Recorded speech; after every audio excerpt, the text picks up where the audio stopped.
Hi, Sue here from Mystic Matters. I hope you're all keeping well.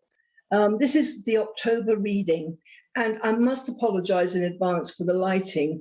The sun, the bright London sun is bouncing off the windows in the houses opposite, and I'm a bit trapped. But hey, it's wonderful having the sun, much better than the rain we've been having. Anyway, on to the reading. We're starting off the month of October in a lighter way than last month.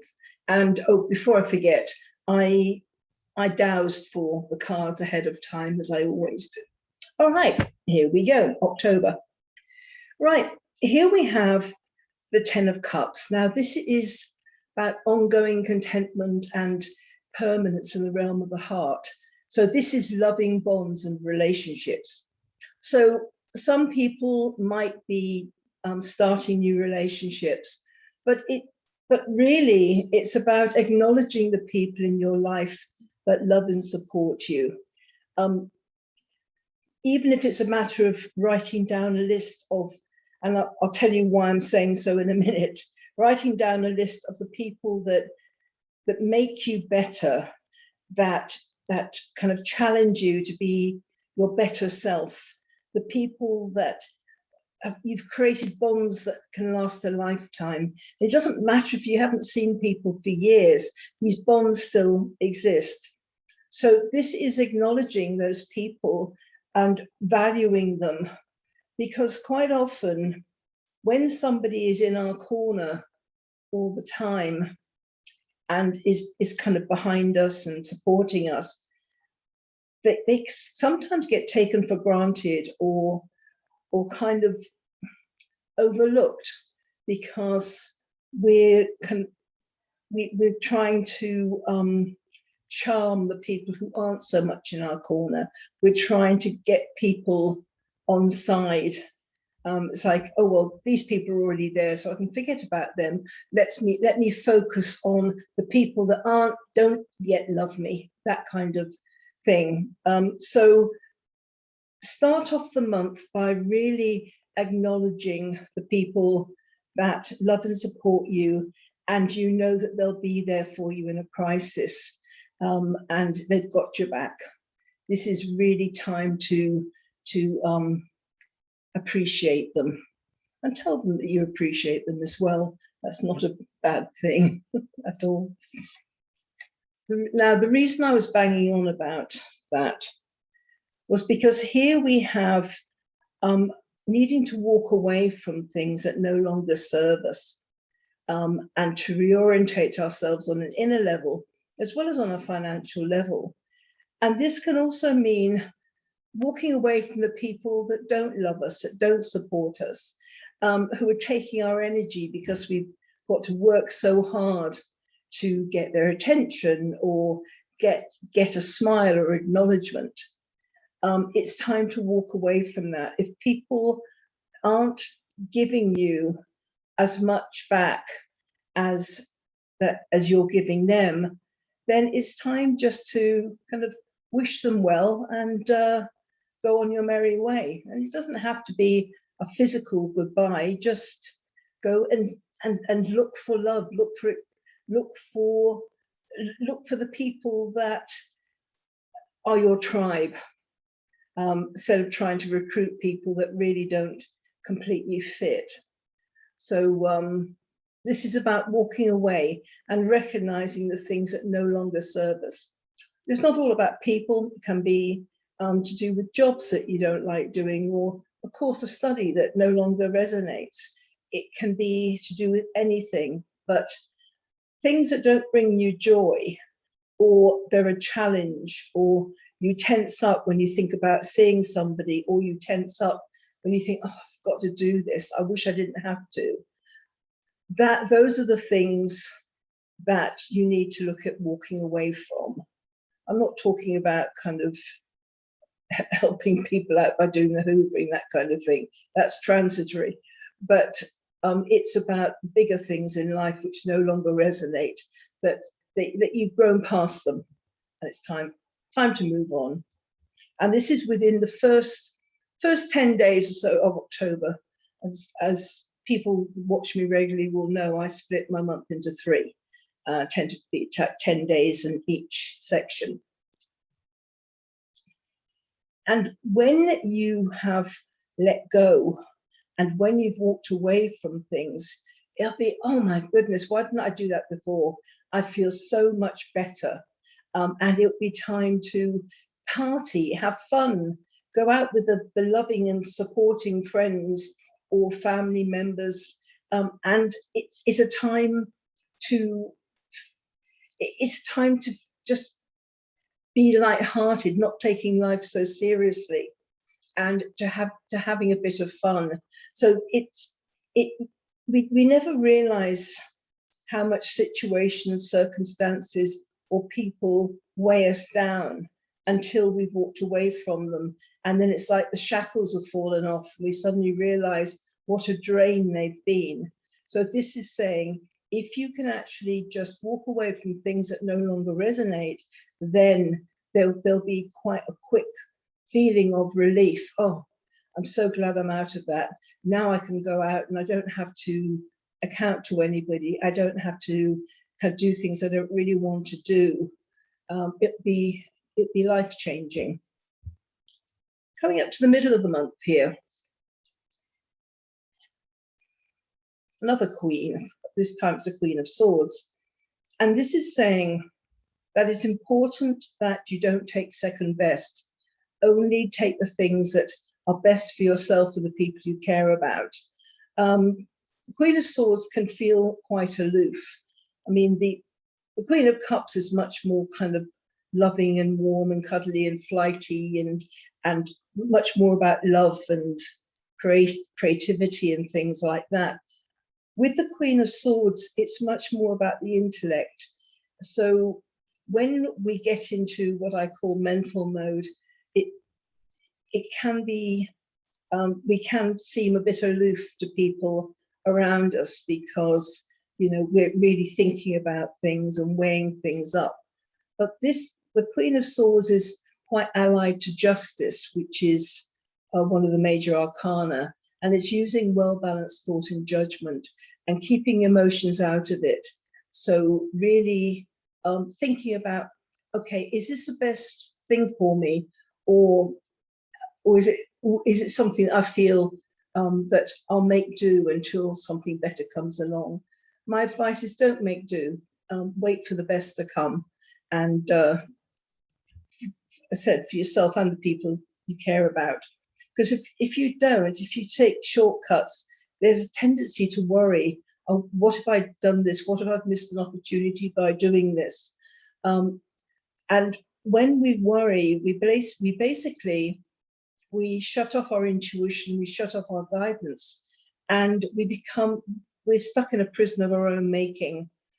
So everything is leading up to this kind of worry kind of mid-month, and it comes from starting off with, if you're holding on to things that are no longer for us, and if we take second best for things, then there's this case of worry. But if we're prepared to walk away from things that don't serve us, and we go for the best, then there's no reason for worry because we've set ourselves up to succeed. So my advice when this card comes up is write down a list of everything that worries you. And then it doesn't matter if it's big or small. And then look at each point. And if there's something you can do about it, do it. Then you don't have to worry anymore. But if there's nothing you can do, there's no point in worrying. It's waste of energy, waste of time. Now we're coming to the last 10 days of the month. And this is obstacles. Now, life brings obstacles. For me, it's more kind of challenges rather than kind of things that can. It's challenges to grow us up in a way, because often when an obstacle comes up, it can be quite a small thing, but then we will we will chew it over and chew it over and chew it over and keep remembering it. And then that becomes a goal, and we lose sight of our ultimate goal. And if you haven't got a specific goal in mind, just being happy is enough, or feeling fulfilled. And then the universe will bring to you things that will make you feel happy, which will inspire you and and bring fulfillment. So this is about learning your lessons. Just whatever happens, deal with it and then move on. But don't keep gnawing on it like an old bone. Just okay, I've learned that lesson. Okay, next. But keep your vision, keep your goal in sight, and don't get distracted by all those little bits and pieces that can get in our way, because that's just a waste of life. And there's so many distractions out there these days. So just go with the flow and do that. Sorry, I've got something that's come up on my screen, which I've got to, okay, switched off.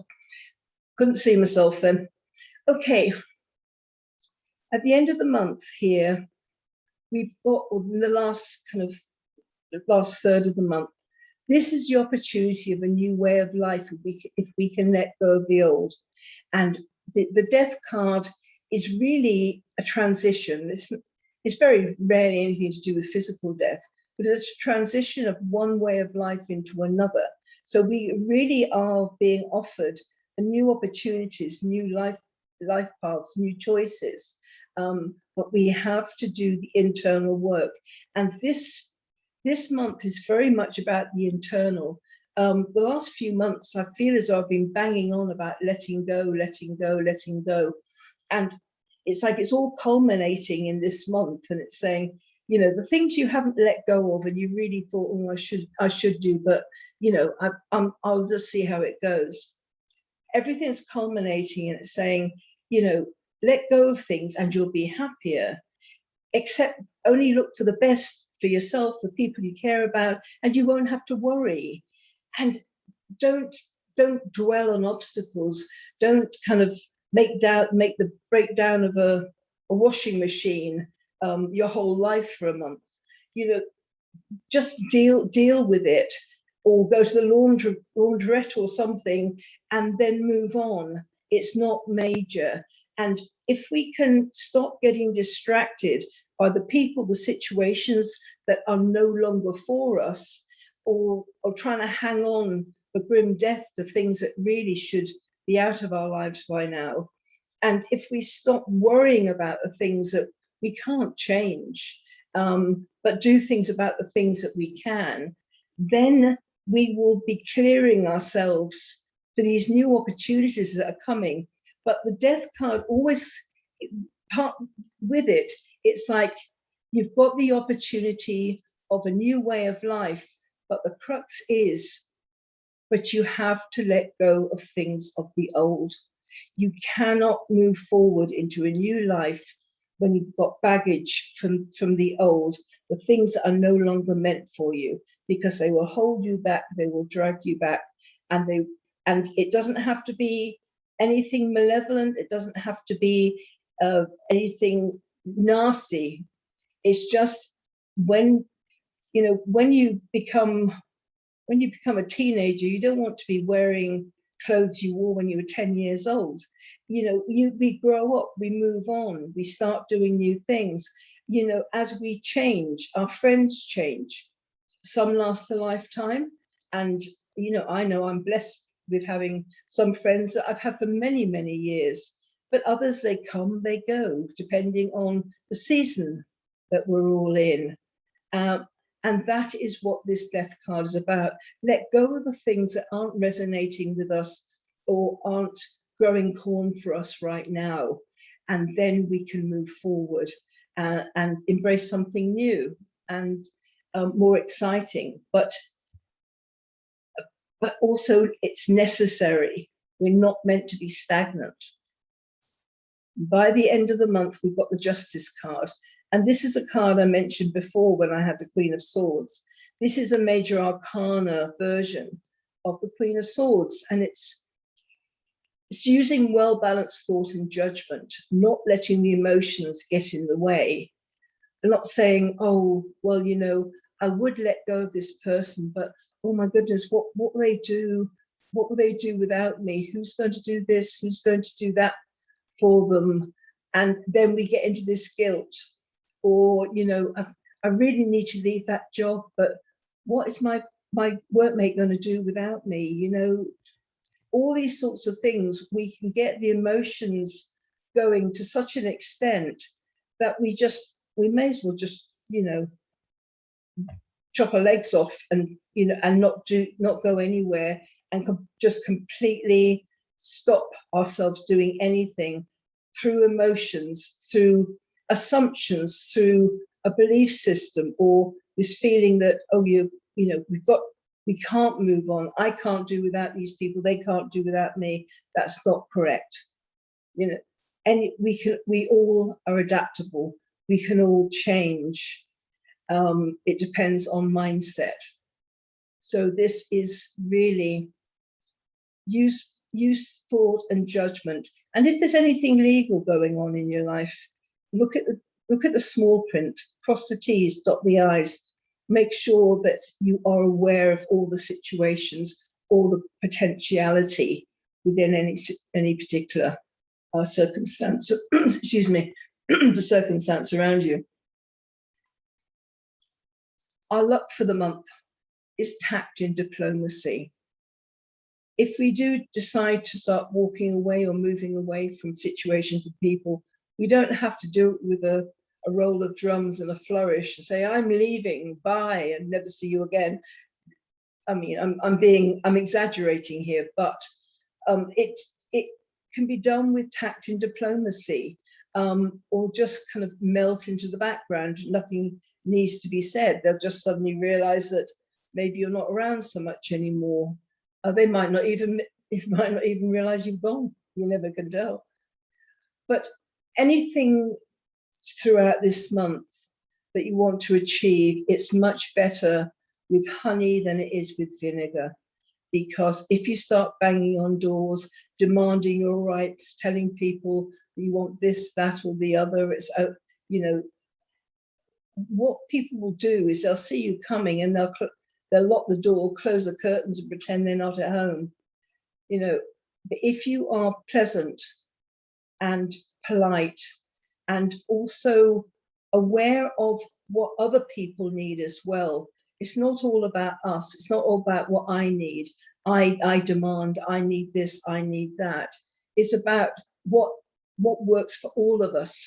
It's got to be a win-win situation, or else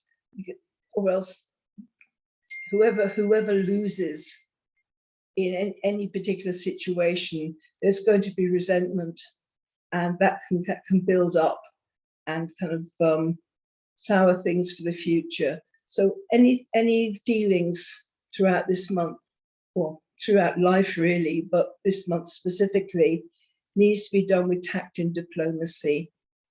Do things to make people feel better.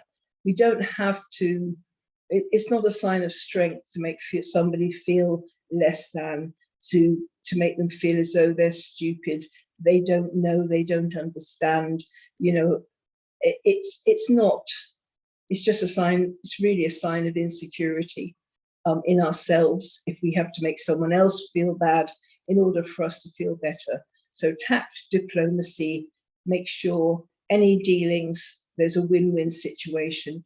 Be very aware of what the other person needs. It's not all about us. And that's really the message for October. Can be a bit challenging. There's lots of kind of internal work to be done, but letting go is again quite a theme here. But we have to move on. That's life. Okay, it's nice seeing you. As I said, I apologize for my Casper the Friendly Ghost look today, but hey ho, the sun's shining and that's the main thing. Okay, take care and hope to see you again. Bye.